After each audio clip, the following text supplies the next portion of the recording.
I'll have to get a refill. So on a day-to-day basis, what exactly is it that you do, especially from like more like the governmental side? Because like me, I don't know anything about this. You have taught me pretty much everything I know when it comes to how a species gets protection, how a piece of land gets protection. What exactly is that process? I just know the biology side of like why they're important, but you know how something gains protection. So if you wouldn't mind talking about that. Yeah, girl. And that's why we make such a good team. Cause like I want to know the biology. I want to be a scientist. I'll just vicariously be one through you. So actually a really cool thing about the Endangered Species Act that not a lot of laws have is that it empowers citizens to like be a part of conservation. So when a species gets listed, typically somebody is petitioning that species. So like an organization, I mean, an individual, if you have enough time and money to like do the research and gather the data, like you can do it. But typically somebody petitions a species. Actually, the monarch that we just mentioned is a really great example. In 2014, they were petitioned to be listed. And, you know, a lot of time went by and that decision was never made, despite a lot of evidence that was presented to the U.S. Fish and Wildlife Services, which is the governing body over all of our endangered species, which is housed under the Department of the Interior, if we want to kind of draw those connections. They presented all this data of why they should be listed. And the U.S. Fish and Wildlife Services, you know, 6 years later has yet to make a decision. And actually, because of a court case, they are mandated to make a decision this month, December 2020. They're supposed to say like, yes, they're listed or no, they're not. Granted, the Trump administration, you know, like we think it's going to be really bad news. And like, at least that's what we're projecting just because of all the other terrible stuff he's already done and that the administration has already done. But, you know, considering this new dramatic decline in monarchs in the West, hopefully they will get listed because they really need protections. But that's kind of an example of how a species is listed. Someone petitions it, they give a bunch of information to the U.S. Fish and Wildlife Service. The U.S. Fish and Wildlife Service, you know, looks through the information and eventually they'll say, yes, this species warrants listing.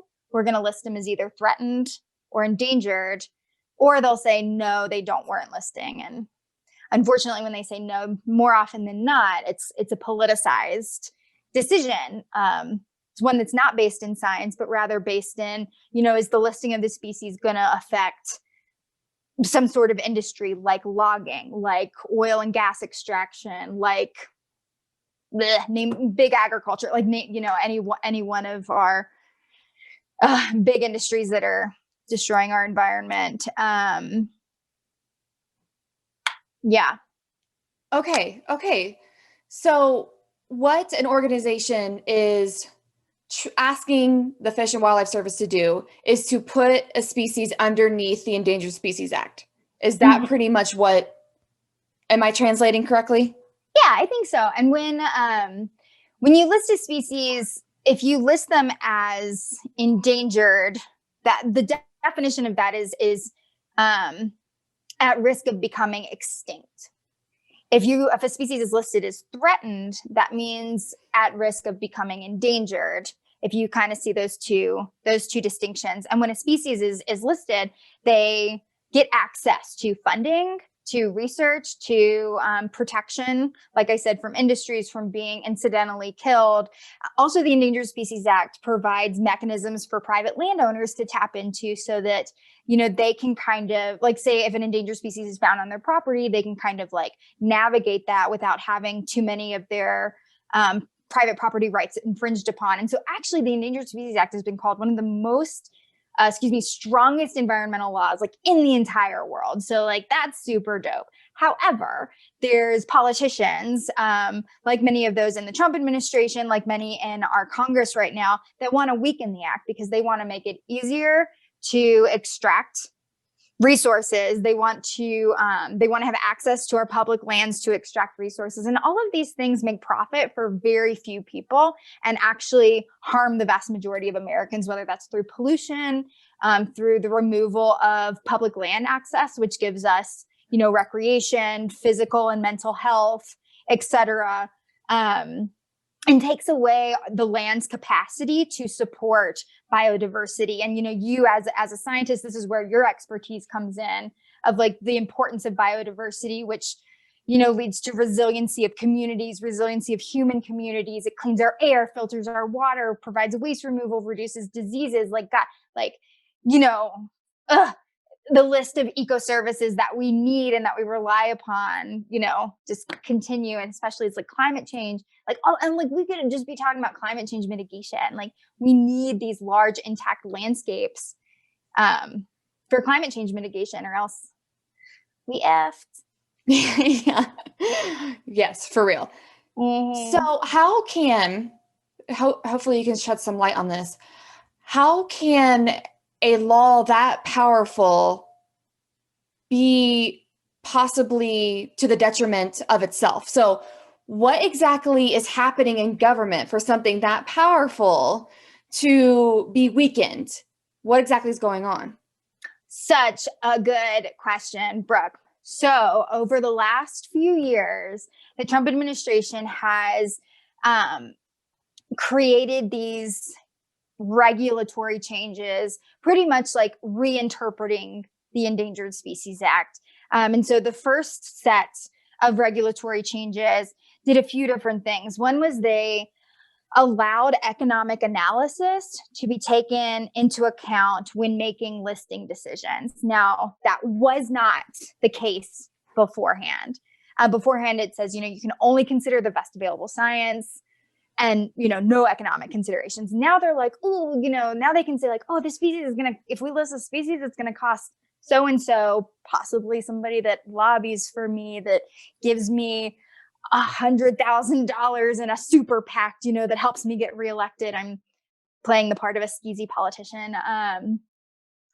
If we list this species, that industry is going to be affected, so we can't list it. So that's super, super skeezy and sneaky. Another thing is that they completely ignored climate change. So you can no longer, since these regulatory changes, you can no longer list a species or designate critical habitat for a species based solely on climate change. And species like that are under those examples might be like coral reefs, which are dying because of ocean acidification due to climate change, or like polar bears, which are already listed, so don't worry about them. But just as an example, polar bears, because they're mostly endangered and are starving because of melting sea ice and having less access to food. So those are those examples of species that are listed due to mostly because of climate change. And then they also weakened some of the consultation processes with U.S. Fish and Wildlife. That again makes it easier for industries to like get permits to do bad things. So that was some of the regulatory changes that happened. And then some other like really challenging things to understand. And, I luckily rely on our policy advisor, who is like amazing at the Endangered Species Coalition, to kind of translate this for me. But another group of regulatory changes they did is like they literally redefined the word habitat to only include like where the species currently exists, meaning that if a species has habitat that can support them, but they're not currently like occupying it, then like it doesn't count as habitat. Like some bullshit like that. That just like, what the fuck? So any of the regions that they've been extirpated from against their will, normally from human induced reasons, those are no longer considered. Like you can't designate critical habitat based on that. Yeah. Like it's, yeah. So some like wiggity wiggity bullshit, just some shitty stuff. And the Trump administration they've been blatantly terrible this whole time. And this is just another example of like the absurdity that is them. But, let's cheers to the upcoming administration. We're watching you. You better be good, because we ain't going to let up. So where does the American people come in this? So how did that come to be? Did the American people have any voice of this happening, or was it very confusing? Or because the way you just put it out there was very black and white. And Mhm. I don't care what side of who anybody's on. I'm very neutral intentionally. The way you just presented that argument, most people would be like, duh, what are you talking about? So clearly there was something lost in translation.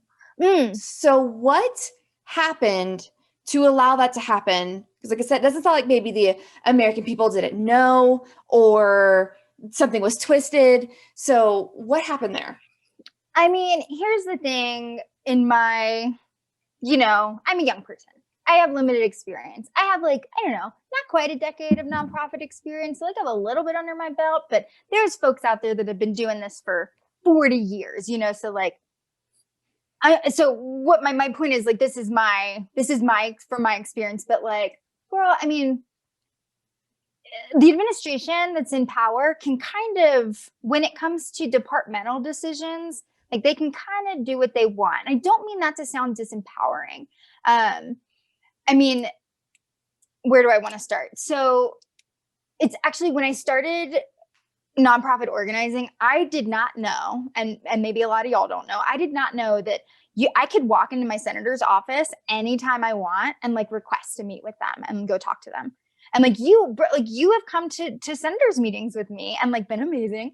And Thank we've you done for those, that. yeah, we've done those together. But I mean, I think the vast majority of Americans don't know that you can do that. And in fact, it's actually your right and obligation as a citizen to say like, hey, congressperson, hey, senator, this is how I want you to represent me in Congress. And so that's really empowering and really important for all Americans to take part in, all people, community members to take part in.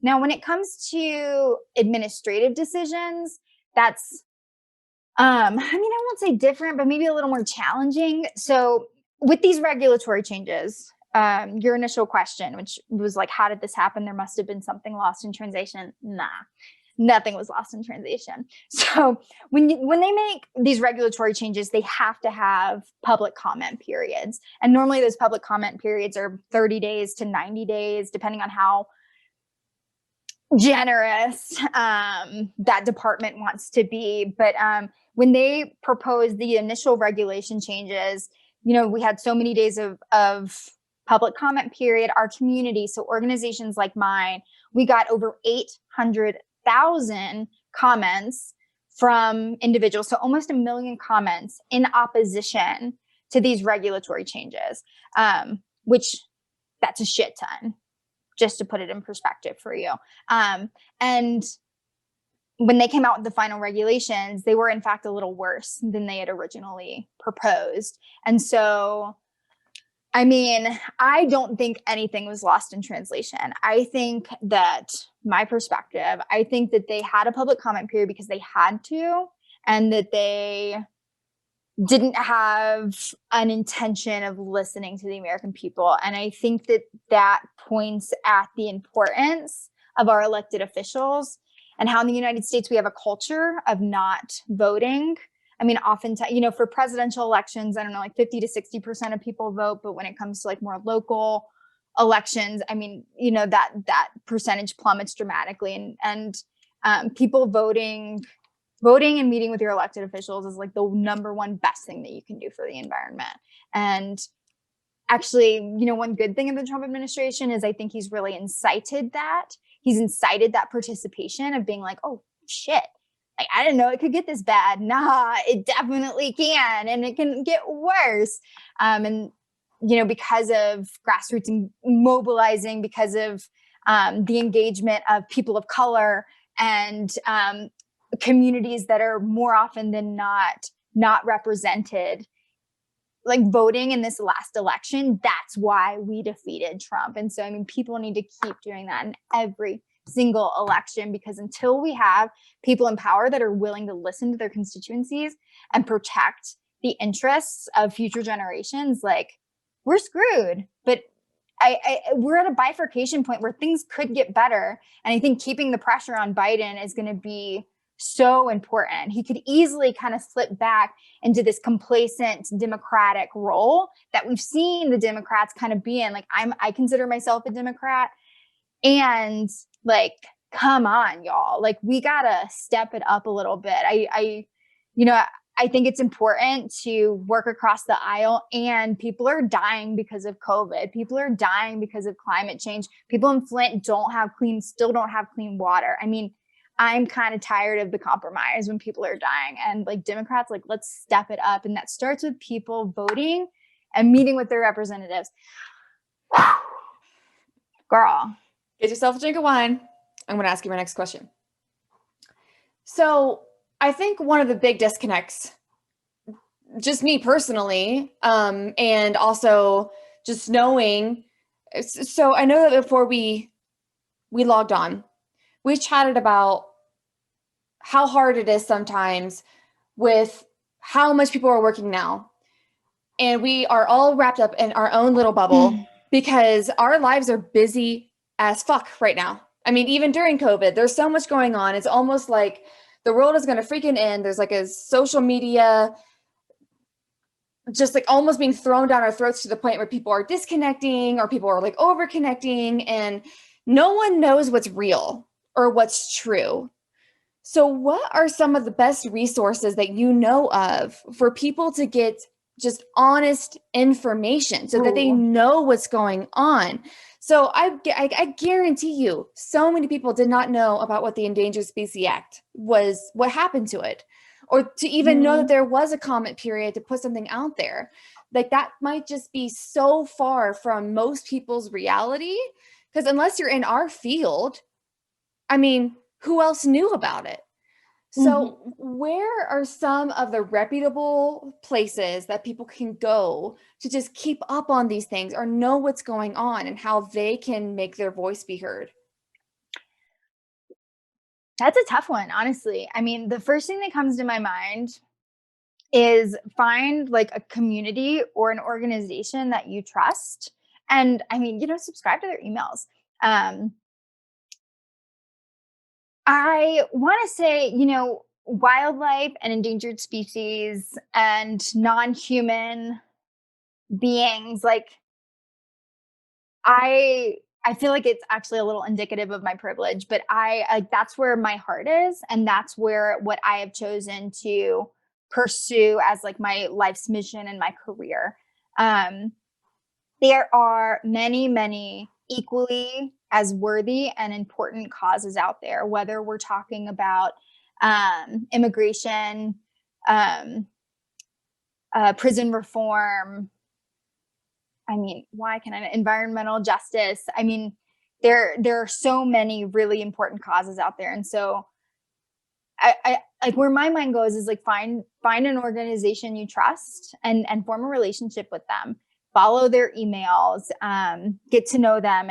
And granted, we can all have, you can be passionate about more than one issue, but I mean, like you just said, we're busy, dude. I mean, I've chosen advocacy to be my career because I'm one of those people that I don't have energy at the end of the day to like also do other stuff a lot of the time, like outside of like, I'm lucky if I exercise this day. Like, I got 2 doggos that like are my babies. Like, I embrace the dog mom mentality. Like, I have to take care of them. I have friendships I need to maintain. And I'm one of those people. Others are different, that I don't have the energy to like work my 40 hours and exercise and eat right and cook my food and make sure my dog babies are happy and healthy and maintain my friendships and my relationship with my family. And but some people out there like are psyched to volunteer, and those are the people that like I want to work with. But like I said, there's lots of worthy causes that are important that need bodies to like encompass the movement. So yeah, find an organization you trust. I do think, I think that there's media outlets out there that one can get information from, but I'm not the best person. Like, we all need to be careful about fake news, but I don't want to sit here and name them for you because honestly, like, I'm hesitating to say this, but dude, I'm busy. I'm working on a lot of different things. Those little things that they put on horses to like keep them on their track, Yeah. so they don't get distracted. Like sometimes I have to put those on. The blinders. Yep.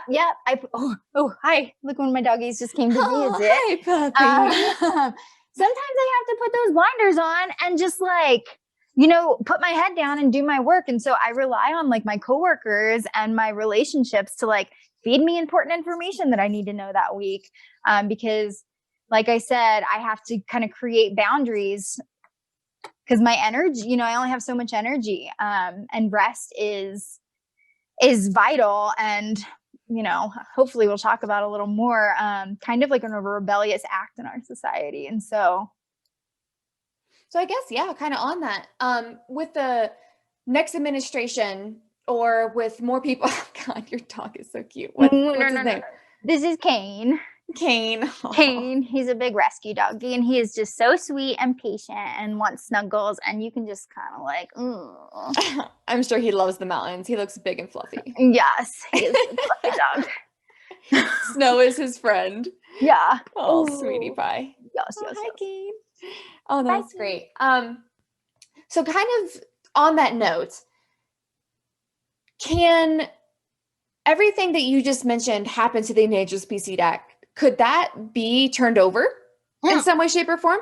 Can it be brought up by the people? Is it the administration? So how can the powers that be put the power back into the Endangered Species Act? Yes. So Senator Udall and Congressman Grijalva, both in the Senate and the House, introduced the Protect America's Wildlife and Fish in Need Act. And the acronym is the Paw and Fin Act. Isn't that adorable? There's like somebody's job out there to just like create these really cute acronyms for legislation. So that's so cute. Yeah, I know, right? So the Paw and Fin Act actually like it's one of the shortest bills in history. It's like 2 sentences, and it just says like, we revoke the Trump administration regulation changes as they relate to the Endangered Species Act or something like that. So yes, we can pretty much just through Congress, like revoke those. I mean, granted, and January 24th, the Congress will change again. And so that legislation would have to be reintroduced because it's like the next Congress. So that could happen. Also, this is something I'm less familiar with, but President-elect Biden could do like a, like an executive order reverse style thing. I'm pretty sure that's where I'm less confident that I know the answer to that. But yes, there are definitely ways. Also, girl, another thing I know you're gonna be interested in is, the Trump administration delisted wolves like federally like a month ago, and that's going to become effective on January 4th. Wolves will no longer have federal protections. So the Biden administration could also rewind that shit because that's some, baby back bullshit too. So yes, all this can be undone. Awesome. Okay, that's good.